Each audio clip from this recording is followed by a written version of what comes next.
Hi, my name is Sydney Simpson, and for my oral presentation, I decided to focus on our Week 13 module, which was transgender rights. I decided to have this conversation with my father, and we focused mainly on the bathroom bills and penis panics article. I wanted to have this conversation with him because, well, for one, my father is, almost 50, very white, right-wing conservative Republican man. You can imagine. He and I have very different views, especially on social issues like this. So I thought it would be interesting, one, because we've had this discussion many times before in the past, and two, because we are so different, I thought it would be interesting for this presentation specifically. We have had, as I said, we've had this conversation a few times in the past, and one question that he always asks me is, how would I feel if someone with a penis came into a women's only bathroom?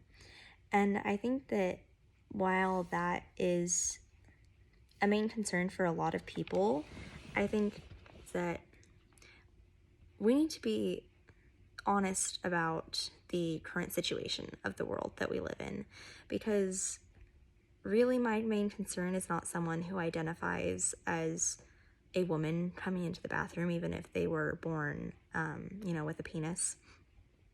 I think that women nowadays have to look over their shoulder wherever they go, even to the bathroom, which is why there's that, typical girls never go to the bathroom alone thing. It's not because, we're bored or we need someone to come with us. It's because girls travel in pairs, especially to the bathroom, because that's a place where we could be easily targeted.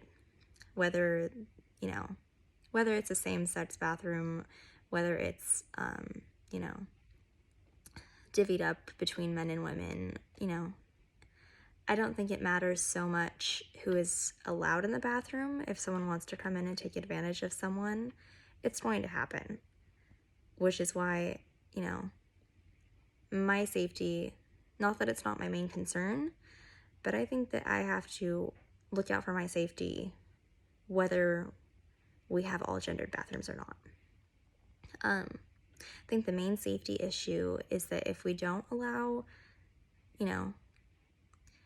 people who identify as women or people who identify as men to go into their respective bathrooms, I think there is a big safety issue for the transgender community, which, I think women's rights is something, especially the safety issues that come along with women's rights, is something that we are going to continue to have to work on. But if this is something that we can fix help to fix for the transgender community, I think that it's a very important step to take.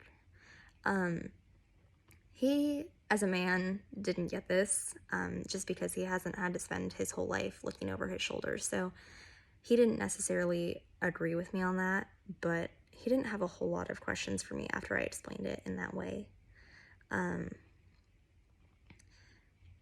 I think mainly what I took from the conversation was that a lot of people don't, how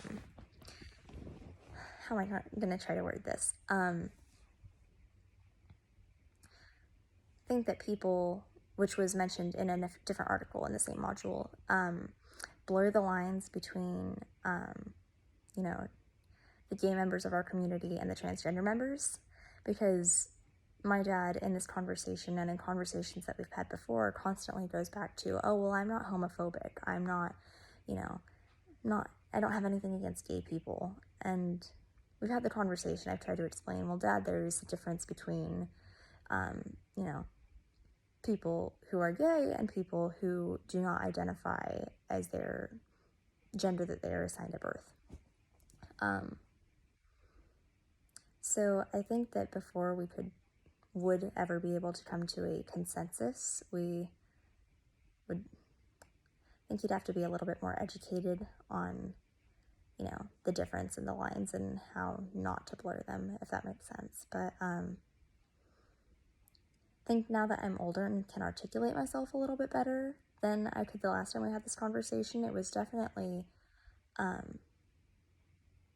wouldn't say that he agreed with me, but I think that he had less to argue about. So, making progress. But anyway, it was definitely an interesting discussion. So thank you.